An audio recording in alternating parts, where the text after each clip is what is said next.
चलिए सीधा मुद्दे पर आते हैं। आज के इस एक्सप्लेनर में हम बात करेंगे एक ऐसे विषय की जो हजारों शिक्षकों के अधिकारों, उनके करियर और हमारी शिक्षा प्रणाली की जमीनी हकीकत से जुड़ा है। हम बात कर रहे हैं टीचर एलिजिबिलिटी टेस्ट यानी टेट को लेकर सुप्रीम कोर्ट में चल रही एक बहुत ही अहम कानूनी चुनौती की। इस पूरे मुद्दे को गहराई से समझने के लिए हम मुख्य रूप से 13 मई की सुप्रीम कोर्ट हियरिंग, याचिकाकर्ताओं की कोर्ट डिमांड्स, 2009 से पहले के नियमों, सीनियर टीचर्स की चुनौतियों और अंत में सिस्टम के उस बोझ पर नजर डालेंगे जो इन शिक्षकों पर डाला गया है। तो चलिए सबसे पहले बात करते हैं 13 मई की सुनवाई और सुप्रीम कोर्ट में दाखिल की गई रिव्यू पिटिशन की। अब देखिए, कानूनी नजरिए से यहाँ एक बहुत ही दिलचस्प और बड़ा मोड़ आया है। आमतौर पर रिव्यू पिटिशंस की सुनवाई जजों के चेंबर में बंद दरवाजों के पीछे होती है, लेकिन जस्टिस दीपांकर दत्ता की बेंच ने एक बहुत बड़ी प्रक्रियात्मक जीत देते हुए इसे ओपन हियरिंग यानी खुली अदालत में सुनने का फैसला किया है।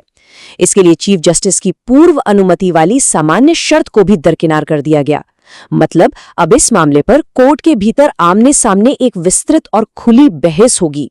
अब आते हैं दूसरे अहम हिस्से पर। आखिर इन याचिकाओं की मुख्य मांगें क्या हैं? याचिकाकर्ताओं की कानूनी रणनीति वाकई काफी व्यापक है। ये किसी एक राज्य या शहर की बात नहीं है। पहली मांग है कि देश के सभी राज्य सरकारों को इस केस में पार्टी बनाया जाए। दूसरी, सभी लेवल के शिक्षक संघों को अपना पक्ष रखने का मौका मिले। तीसरी और सबसे अर्जेंट डिमांड ये है कि सीनियर टीचर्स के लिए टेट परीक्षाओं पर तुरंत रोक यानी स्टे लगाया जाए। और चौथी मांग, जिन राज्यों में पहले से ही टेट के बराबर या उससे बेहतर परीक्षाएं मौजूद हैं, उन्हें इस नए नियम से पूरी तरह छूट दी जाए। इसी के साथ एक खास सिविल अपील नंबर 138525 भी है। इसके अलावा 2-3 और याचिकाएं हैं जिन्हें एक साथ क्लब कर दिया गया है। मकसद साफ है, अलग अलग लड़ने के बजाय इन सभी को एक साथ चुनौती देकर एक स्थायी और देशव्यापी समाधान निकाला जाए। तीसरा पॉइंट जो इस केस की नींव है वो है 2009 से पहले की गई नियुक्तियां और शिक्षा में इसके ऐतिहासिक मानक। यहाँ पे स्पोर्ट्स लॉ और विशेष शिक्षा का एक बड़ा ही अहम पहलू सामने आता है। जरा सोचिए, 2009 से पहले फिजिकल एजुकेशन, म्यूजिक और विशेष आवश्यकता वाले बच्चों को पढ़ाने वाले शिक्षकों पर टेट जैसी परीक्षाएं लागू ही नहीं होती थी। उनकी नियुक्ति के पैमाने बिल्कुल अलग थे। याचिकाकर्ताओं का सीधा सा तर्क है कि अचानक से फिजिकल एजुकेशन के शिक्षकों पर एक सामान्य एकेडमिक परीक्षा थोपना उनकी विशेषज्ञता की ही खिलाफ है। इस ऐतिहासिक छूट का सम्मान किया जाना चाहिए। और यहीं से हम पहुंचते हैं अपने चौथे हिस्से पर, जो कि अनुभव के अंतर और वरिष्ठ शिक्षकों की चुनौतियों के बारे में है। देखिए, कानून में एक बहुत ही स्थापित सिद्धांत है जिसे रूल्स ऑफ द गेम कहा जाता है।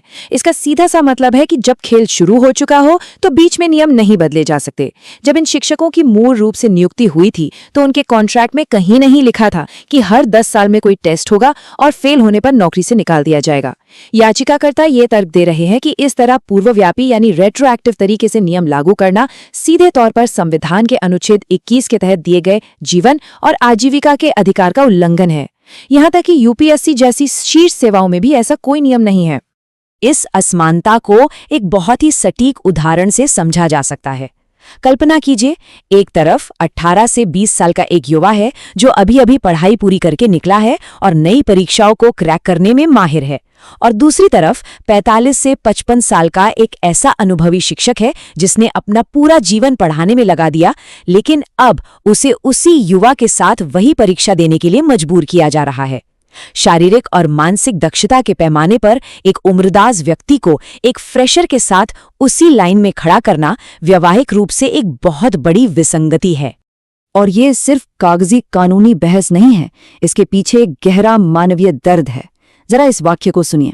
एक 55 वर्षीय शिक्षक ने अपनी बेबसी जाहिर करते हुए कहा, सर मेरी 40 साल की नौकरी पूरी हो गई है, मुझे बताइए अब मैं क्या करूं। ये एक सवाल उन हजारों शिक्षकों के डर को साफ साफ बयां करता है जो अपना पूरा जीवन शिक्षा को समर्पित करने के बाद आज अचानक अपनी रोजी रोटी छिन जाने के खौफ में जी रहे हैं। हमारा 5वां और आखिरी भाग इसी जमीनी हकीकत और शिक्षकों पर थोपे गए व्यवस्था के बोझ पर रोशनी डालता है। सिस्टम शिक्षकों से वर्ल्ड क्लास क्वालिटी की मांग कर रहा है, लेकिन हकीकत क्या है? ग्रामीण स्तर पर कई स्कूलों में बुनियादी ढांचा पूरी तरह चरमराया हुआ है। इमारतों में छत, पंखे और लाइट तक नहीं है। बच्चों के बैठने के लिए मैट्स या डेस्क नहीं है। कागजों पर शिक्षा का बजट जीडीपी का 1 या 2% बताया जाता है, लेकिन अक्सर ये फंड ग्राउंड पर पहुंचता ही नहीं है। सुविधाएं सुधारने के बजाय स्कूलों को मर्ज किया जा रहा है या बंद किया जा रहा है, और इस पूरी नाकामी का ठिकरा शिक्षकों के सिर फोड़ा जा रहा है। और बात सिर्फ बुनियादी ढांचे की नहीं है। एक शिक्षक का काम आज सिर्फ पढ़ाना नहीं रह गया है, उन पर अनगिनत गैर शैक्षणिक कार्य थोप दिए जाते हैं, चाहे वो राष्ट्रीय जनगणना हो, चुनाव की ड्यूटी हो, या फिर राजनीतिक रैलियों में भीड़ जुटाने और उसे मैनेज करने का काम हो। याचिकाकर्ताओं के अनुसार सरकार एक तरफ शिक्षकों पर इन प्रशासनिक कामों का भारी बोझ डाल रही है और दूसरी तरफ उन्हीं शिक्षकों से कह रही है कि आप अपनी क्वालिटी साबित करने के लिए अनिवार्य रूप से टेट पास कीजिए। ये एक साफ साफ दोहरा मापदंड नजर आता है। तो कुल मिलाकर ये पूरी बहस हमें एक बहुत ही महत्वपूर्ण सवाल पर लाकर खड़ी कर देती है।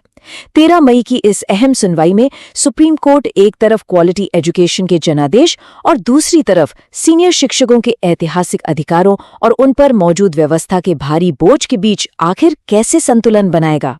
क्या अदालत रूल्स ऑफ द गेम और अनुच्छेद 21 के तहत उनके अधिकारों को सुरक्षित रखेगी? यह फैसला सिर्फ कुछ शिक्षकों का नहीं, बल्कि हमारी पूरी शिक्षा प्रणाली का भविष्य तय करने वाला है। इस एक्सप्लेनर से जुड़ने के लिए बहुत बहुत धन्यवाद। इस अहम मुद्दे पर गहराई से विचार करते रहें।